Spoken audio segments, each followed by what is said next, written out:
My name is Linda Harper, and I am 68 years old.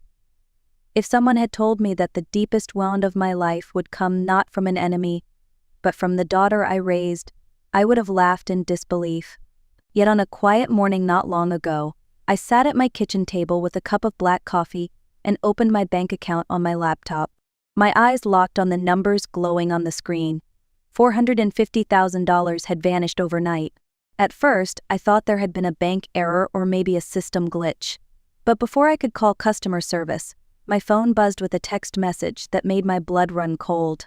"Thanks for the house and the car, Mom." A little smiley face followed as if this was some kind of joke. I froze. That message was from Emily, my daughter, the little girl I had adopted when she was 3 years old after her parents died in a car accident. I raised her as my own, poured every ounce of love I had into her, and built my life around making sure she would never feel abandoned again. I read her message over and over, unable to believe what I was seeing. My daughter had not just taken some money. She had drained almost $500,000 in one night, and then thanked me as if I had simply handed her a gift. I told myself to breathe, to stay calm. But as I sat there staring at that mocking text, one truth became painfully clear. The betrayal I felt in that moment was far heavier than any financial loss. Emily thought she had outsmarted me, thought she had finally secured the life she deserved at my expense. What she did not know was that she had just opened a door she would never be able to close again. When I arrived home later that morning, Emily and her husband Brian were waiting in the living room. They sat side by side on the sofa, their faces lit up with satisfaction.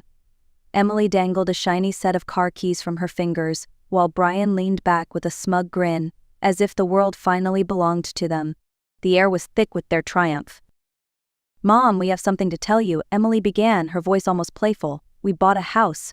A beautiful 3-bedroom place with a yard. And of course, a brand new car." She flashed the keys again for emphasis, her eyes daring me to react. I stood still, clutching my purse, forcing my tone to remain even. "And where exactly did the money come from?" Emily tilted her head with exaggerated innocence. "From your account, of course. The savings you always kept for us, for our future. Brian and I figured it was only fair that after all your hard work you help us get started." Brian nodded firmly. "You had the money sitting there, Linda. We thought you wanted the best for your daughter. Isn't this what any parent would do?" My chest tightened. I thought back to the years I had scraped and sacrificed for her. "Emily," I said slowly, "do you remember who paid your tuition when you decided college was too expensive? Or who sold her car so you could buy that green prom dress you just had to have? Or maybe who mortgaged this very house so you could have the wedding you wanted?" "That was different," Brian muttered, shifting uncomfortably. "That was your duty as a mother." My duty. As if raising her, loving her, and giving up my dreams for her was not enough. As if I was nothing more than an endless source of money. Emily crossed her arms and lifted her chin. "Look, Mom, it's already done. The house is in our name, and the car too. You can't undo it. And honestly, after years of acting like we were barely scraping by, I think I deserve this." I looked at her carefully, memorizing the smug curve of her mouth and the pride in her eyes. She believed she had finally won, but she had no idea what kind of game she had just started. I remained silent as Emily and Brian celebrated their so-called victory. They thought they had cornered me, that they had finally broken free from what Emily liked to call my poverty act. What they did not know, what they had never bothered to ask, was who I truly was. For years I had kept my personal life and my professional life separate. To Emily, I was the tired old woman who scrubbed off-ice floors for a paycheck, always worried about bills, always sighing over rising grocery prices. That was the image I let her see. It was simpler that way. I wanted her to grow up without the weight of my responsibilities or the temptation of easy money. What Emily did not know was that behind those long hours I also built something lasting. Brick by brick, late nights after cleaning shifts, I studied business and accounting. Slowly, I created a logistics company that grew from one truck into a fleet, from one client into dozens. I kept my ownership quiet, letting others take the public spotlight, while I managed operations from the shadows. To Emily, I was just Mom. To the world of commerce, I was Mrs. Harper, founder and CEO. So when she drained nearly $500,000, she assumed she had taken from a bottomless savings account I had hidden from her. But she was wrong. The account she raided was not my personal nest egg. It was the operating account of Harper Logistics, the very account used to pay employees, suppliers, and taxes. An account watched closely by auditors and insured by federal regulations. By taking that money, Emily had not just stolen from me. She had stolen from 20 families who relied on their paychecks, from truck drivers counting on gas cards, from clients expecting their shipments on time. Emily smiled that day, thinking she had pulled one over on her poor old mother. What she did not realize was that she had committed a federal crime, and soon the smile she wore so proudly would disappear. The following morning, I sat in my car in the parking lot of Harper Logistics, gripping my phone so tightly my knuckles turned white. I dialed Arthur, my lawyer and longtime accountant, a man who had been with me since the early days of the company. When he answered, his voice carried a heaviness that told me he already knew. "Linda," he said, "there's a serious problem. The bank flagged a withdrawal of $450,000. It came from the operating account." "I know," I replied quietly. It was Emily, my daughter. For a long moment there was only silence on the line. Then Arthur sighed. "Linda, that account isn't like a savings account. Any unauthorized use is classified as embezzlement. This isn't just theft, it's a federal offense. We need to act quickly." His words pierced me. Embezzlement, federal offense, my own daughter. What are my options? I asked, steadying my voice. "Two paths," Arthur explained. "We can try to recover the money privately, talk to her, negotiate repayment, make it quiet. Or we file an official report, freeze her assets, and let the legal system handle it. But you need to understand, once we go legal, there's no turning back." I closed my eyes. Memories rushed in. Emily at 3 years old, clutching a stuffed rabbit the day I brought her home. Emily at 12, begging me for new shoes I couldn't afford but bought anyway. Emily at 18, walking across the graduation stage while I cheered louder than anyone. I had given her everything, and yet she had chosen to betray me. Arthur's voice cut through my thoughts. "Linda, what do you want me to do?" I opened my eyes, staring at the reflection of my tired face in the car window. The betrayal stung like nothing I had ever felt, but so did the realization that Emily would never change if I kept shielding her. "Proceed legally," I said firmly. "She has to learn that actions have consequences." "All right," Arthur replied. "Then we start today." I hung up and leaned back in my seat, the weight of my decision pressing down on me. For the first time in years, I was no longer just protecting Emily. I was protecting myself, my company, and the people who depended on me. It was the hardest choice I had ever made as a mother, but the only right one. By the next afternoon, everything was set in motion. The court had approved an emergency order to seize the assets Emily had purchased with my company's money. Officers arrived at her new house in the upscale neighborhood of Willow Creek. Neighbors peeked through curtains as a shiny red car was hauled away on a flat truck, and a large notice was posted on the front door. The beautiful home she had boasted about just 24 hours earlier was no longer hers. It was now evidence in a federal case. My phone began buzzing relentlessly. Calls from Emily, from Brian, from numbers I didn't recognize. I ignored them all, but the text messages kept coming. At first they were angry. "How could you do this to me? You are destroying our lives." Then they turned desperate. "Mom, please call me. We can work this out." Finally they became pitiful. "Please, I'm begging you. I'll give it all back. Just don't let them take me to jail." I sat on the edge of the hotel bed, reading every message with a calmness that surprised even me. For years I had jumped at every demand Emily made, every tear, every tantrum. This time I did nothing. I let the consequences fall exactly where they belonged. That evening, instead of going home to an empty house where Emily might come pounding on the door, I treated myself to something I had never dared before. I went shopping at the most exclusive mall in the city. I walked into boutiques I had only glanced at through windows while rushing between jobs. I bought an elegant black dress, Italian leather shoes, and a handbag that cost more than Emily once earned in 3 months at her receptionist job. The sales clerk's eyes widened when I handed her my platinum business card. For the first time in decades, I wasn't hiding who I was. While Emily and Brian sat in a cheap motel room, their dreams collapsing around them, I sipped champagne in the hotel lounge and planned my next steps. For the first time in years, I felt a spark of freedom. Emily thought she had stolen my future. She had no idea that all she had done was give me back my power. News of the case spread quickly. By the time the trial began, The courthouse steps were crowded with reporters eager to cover what they called the betrayal case. Cameras flashed as I walked past, dressed in a simple black suit and pearl necklace. I wasn't there to make a spectacle. I was there to seek justice. Inside the courtroom, Emily sat at the defense table in a gray suit that hung loosely on her frame. She looked far different from the woman who had strutted around with car keys dangling from her hand. Brian sat behind her, shifting uneasily, clearly wishing he could disappear. When our eyes met, Emily's were full of fear, not arrogance. For a moment my mother's heart squeezed. Then I remembered her mocking message, the pride in her voice when she said the money was hers by right, and I hardened again. The prosecutor, Mr. Davis, rose to deliver his opening statement. His voice was steady, precise. Ladies and gentlemen of the jury, this case is not about a misunderstanding between family members. It is about a deliberate, calculated theft that endangered the livelihoods of 20 families employed by Harper Logistics. Over the course of 6 months, the defendant, Emily Harper, withdrew a total of $580,000. She used those funds to purchase personal luxury items, a house and a car, while her mother struggled to keep the company running. His words echoed through the courtroom, leaving no room for confusion.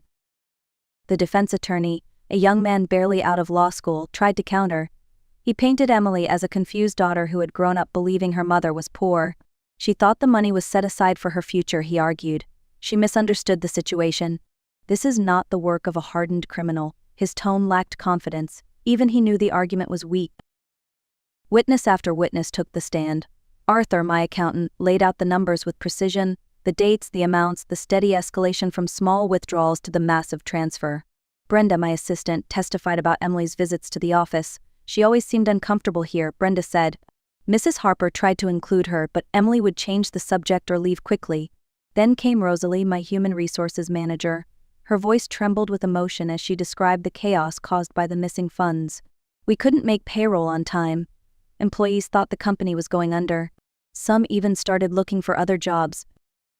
Each testimony was like another brick laid on top of Emily's crumbling defense. She sat hunched, eyes down, her hands clasped tightly in her lap. For perhaps the first time in her life, she could not talk her way out. When it was my turn, I walked to the stand slowly, feeling the weight of every sacrifice I had made as a mother. Mr. Davis guided me with his questions. I told the jury about adopting Emily, about the years of struggle, about the decision to keep my business a secret so she could have a normal childhood. I admitted that I had been too permissive, too eager to shield her from pain, and then I told them about the text message. Thanks for the house and the car, Mom. Those words broke me more than the money ever could. During cross-examination, the defense attorney tried to rattle me. Miss Harper, isn't it true you are pressing charges out of revenge? No, I answered calmly. I am pressing charges because my daughter committed a crime. Forgiving her as a mother does not mean excusing her actions as a citizen. The jury listened intently. I could see in their eyes that they understood. This was bigger than a family feud. It was about accountability. And accountability, at long last, was coming for Emily. The jury deliberated for only 2 hours before returning with their verdict. Guilty on all counts: embezzlement, fraud, and unauthorized use of financial instruments. Emily slumped in her chair, her shoulders shaking as she cried silently. Brian, who had attended every session, stood abruptly and stormed out, leaving her alone to face what came next. 1 week later, we gathered again in the courtroom for sentencing. The atmosphere was heavy, every whisper echoing off the walls. The judge, a stern man with a reputation for fairness, reviewed the evidence carefully before speaking. Miss Harper, this court has considered not only the magnitude of your crime, $580,000 stolen over a period of months, but also your lack of regard for the people whose livelihoods you endangered. Emily trembled, clutching the edge of the defense table. The judge's tone softened slightly. However, I also recognize that you are a first-time offender and that you have expressed remorse. Therefore, I sentence you to 6 years in federal prison, with the possibility of parole after 4 years for good behavior. Additionally, you must pay restitution in the full amount, plus interest and legal fees, totaling $720,000. During your parole period, you are prohibited from contacting your mother without explicit judicial approval. The words fell like stones into the silent room. 10 years without contact. Emily's sobs grew louder. The bailiff approached, placing handcuffs on her wrists. She turned to me, her eyes swollen with tears. Mom, please, forgive me. Please don't let this be the end. I stood, my voice steady but not unkind. I already forgive you, Emily. But forgiveness does not erase consequences. You are not in prison because I am cruel. You are in prison because you made choices that led you here. As she was led away, she kept her eyes on me, searching for a softness I could no longer afford to give. For the first time in her life, there was no manipulation, no excuses, only fear, and at last respect. That was our final exchange before the doors closed behind her. 6 months passed after the sentencing, and my life began to look completely different. Without the constant turmoil of Emily's demands, the air around me felt lighter. Harper Logistics, once strained by her theft, was thriving again. We secured 3 major contracts, expanded to 30 employees, and even opened a second office in a nearby city. For the first time in years, I could focus fully on the business I had built with my own hands instead of on the chaos of trying to hold my family together. But the most meaningful changes weren't professional. They were personal. I sold the old house where every room carried the echoes of arguments, slammed doors, and years of unspoken resentment. In its place, I purchased a penthouse in the heart of the city. The wide windows overlooked the skyline, and at night I could see the light stretching endlessly. It felt symbolic, a new perspective, a higher place, a life reclaimed. I began to explore parts of myself I had long buried under the weight of motherhood. I enrolled in a painting class on Tuesday evenings, booked a long-delayed trip to Europe, and started enjoying dinners at fine restaurants without guilt. I realized how many years I had denied myself joy in the name of sacrifice.